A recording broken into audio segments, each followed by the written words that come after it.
Hi guys, so this is going to be one of my 5 book recommendation videos, but in this case it is not a common theme or quality or genre that unites these 5 books that I'm going to talk about, but it is an external characteristic that they all share. They all have a comparatively low rating on Goodreads. So I thought I'd shine a spotlight on them here and talk a little bit about why I think it might be that they have a low rating and why I think that they are nevertheless spectacular. Because it makes me a little bit sad to see low ratings for books that I loved, because I know that a low rating can deter people from picking up a book. I mean, I myself get skeptical when I see a rating below, say, 3.7, even though this video is proof that I know better or should know better than to put too much stock into average ratings on Goodreads. So let's get on with it. My first book is The Western Wind by Samantha Harvey, which came out in 2018. And we are off to a shaky start here, because I have to admit that in this case I cannot for the life of me explain the low rating that the book has on Goodreads. It has an average rating of 3.42, which I guess we can all agree is not exactly a good rating. And I cannot for the life of me see what so many people could possibly have to complain about this book. I mean, there are some people on Goodreads who seem to get worked up over the fact that even though this book is set in 1491, there is talk about confessionals, even though apparently those were introduced a couple of years later, at least to England. I mean, I'm a historian and I'm rolling my eyes at those people. But then again, I can't imagine that this is most people's problem with the book. Anyway, what is this book actually about? Like I said, it's set in 1941 and in a small village in Somerset, where there has been a murder, or at least a suspicious death, over the carnival weekend. The village's most wealthy citizen has died, or died, I guess, and the village priest is now tasked by the archdeacon in the nearest town with the investigation of the suspected murder. The interesting thing about the story is that it is told backwards in time. So we start on Shrove Tuesday, which is told from morning till evening, or the end of the story, the beginning and end of the story. And then we jump back and to Monday, get told Monday's events from morning till evening, and then Sunday, and then Saturday, the day it all began, the day that the body was found.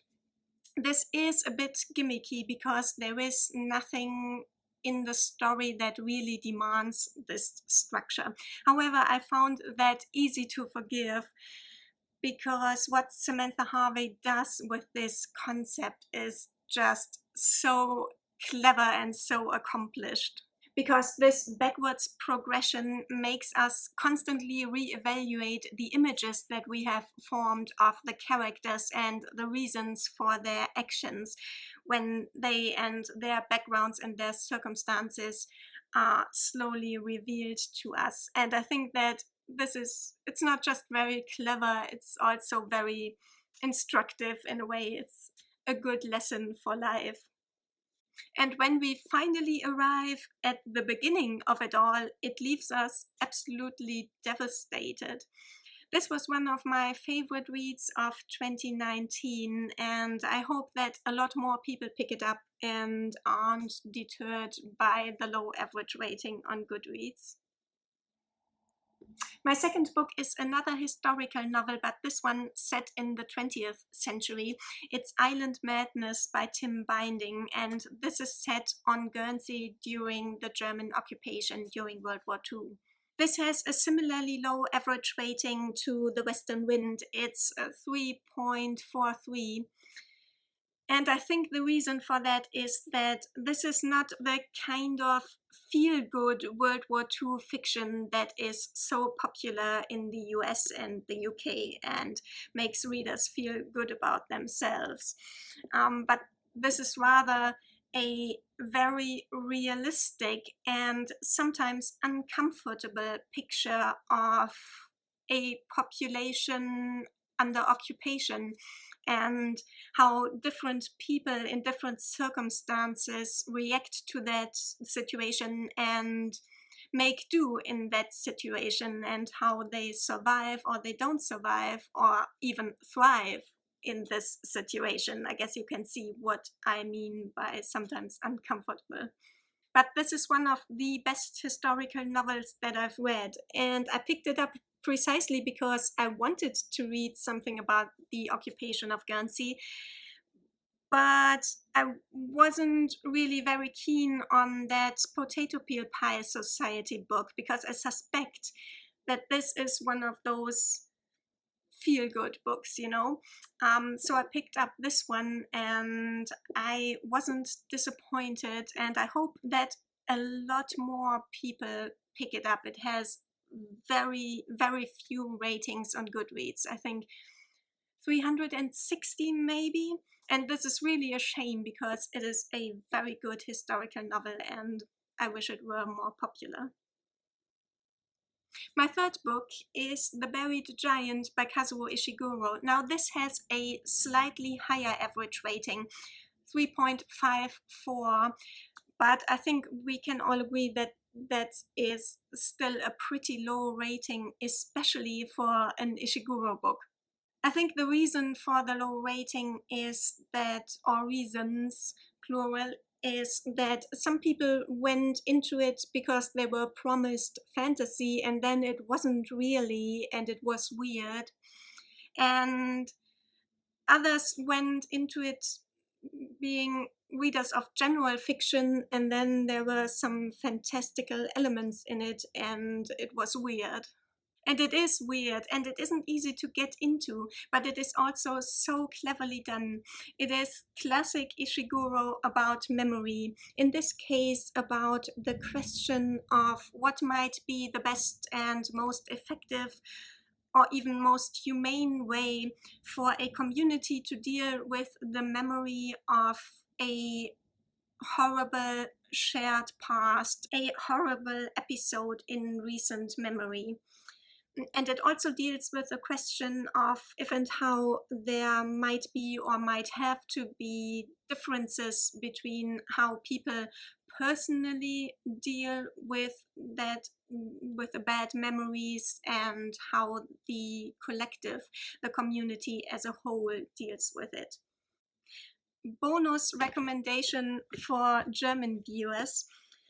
Reading this book was like reading a novel version of this nonfiction, this long essay by Christian Meier called Das Gebot zu vergessen und die Unabweisbarkeit des Erinnerns, which compares the ancient Greek approaches to how communities, police in this case, reassembled themselves after civil wars. It compares that with how Germany and France dealt with their history and the memory of their actions in the Second World War. This has unfortunately not been translated into English as far as I'm aware. But if you read German, this is a very good, very instructive book. But back to Ishiguro. So I've told you about the central theme, but not yet about the setting. It is set in the context of the King Arthur myth and in that general time. And it is the story of an elderly couple who feel like they are missing something, in particular a memory. They feel like they have forgotten something momentous that happened quite recently, and they feel like they can't die and pass on peacefully before they have uncovered what it is that they have forgotten, and they go on a quest to find out.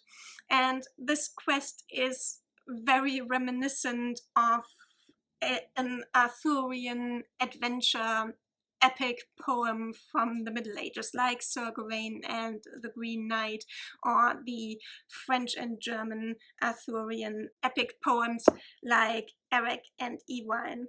And for me, that was just the perfect mixture. This whole memory theme and all of that clad in the clothes of an Arthurian epic, but with an elderly couple at its center. This is almost the perfect novel for me, and I'm a little bit sad that it was received with very little enthusiasm in the wider public. And I do hope that the low rating doesn't deter people from picking it up who have previously enjoyed Ishiguro books.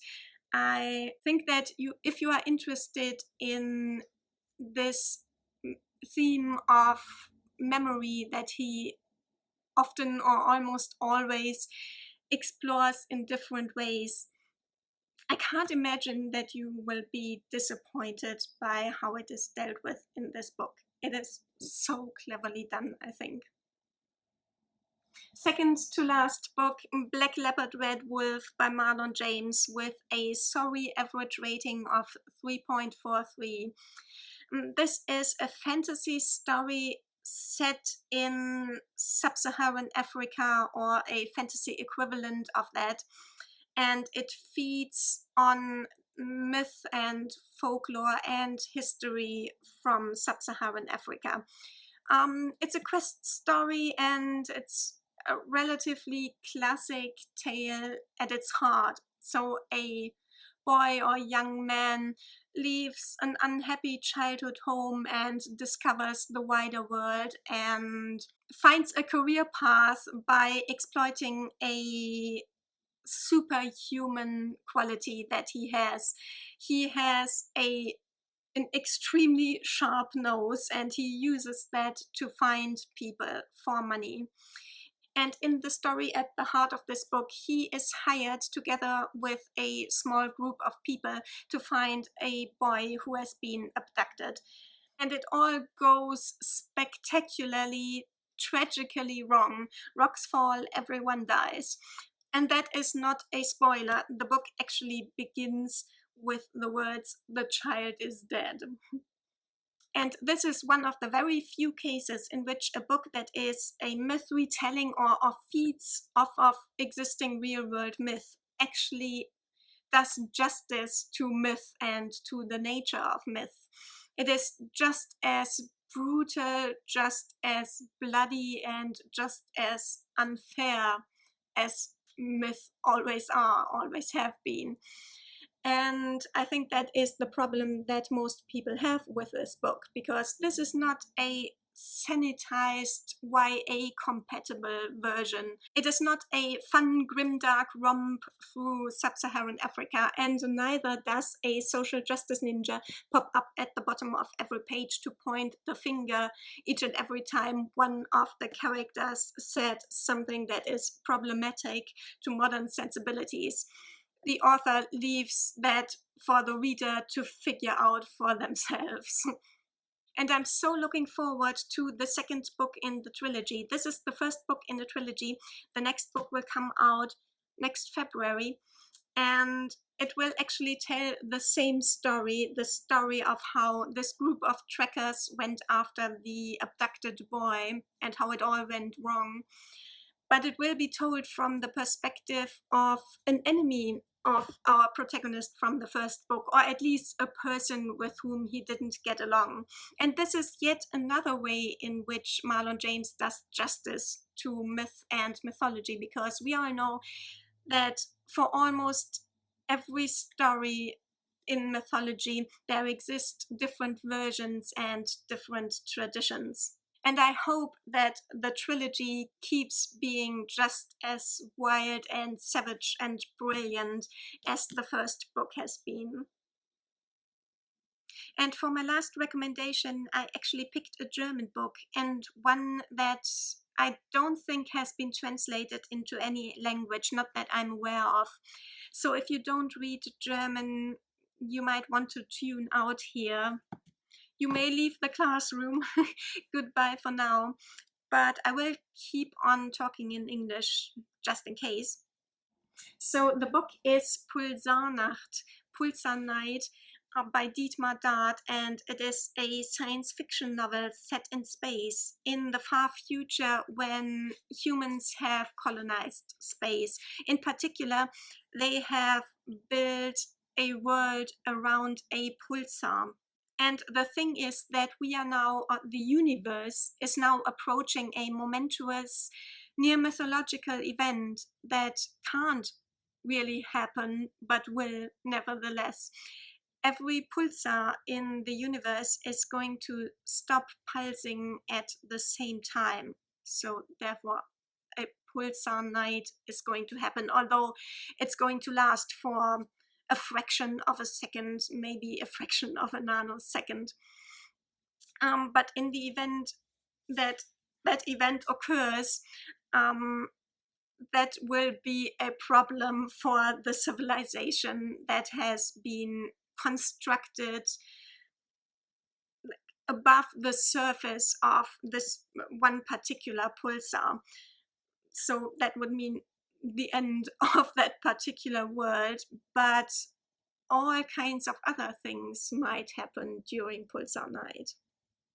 This has actually the highest average rating of all the books that I talked about today. It's 3.59, but that is still pretty low, I would say, especially for one of my favorite books.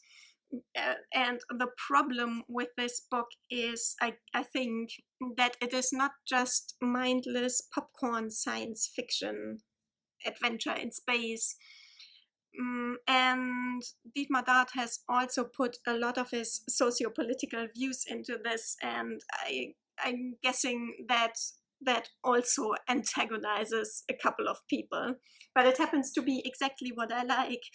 And you can also tell that Dietmar Dath is extremely well read in international science fiction. In fact, it was last year or the year before, I think it was 2019, that he released a history of science fiction, a non-fiction book about the history of science fiction. And he has put all that knowledge to good use in writing this novel. But it is also just a great story, and there is quite an extreme twist at the end that really floored me for a minute or 30. I would never have expected before I picked this up that a German book would ever become my favorite space opera, but it has held that title for nearly 10 years now, I think. So if you read German but don't usually pick up German science fiction, do give this one a try. So there we are, 5 low-rated favorites of mine, and I'm curious to know if you've read any of these. Do you agree with me or do you agree with Goodreads? And do tell me some of your favorites that have had a less than warm welcome on Goodreads. I'll see you again very soon, guys. Bye!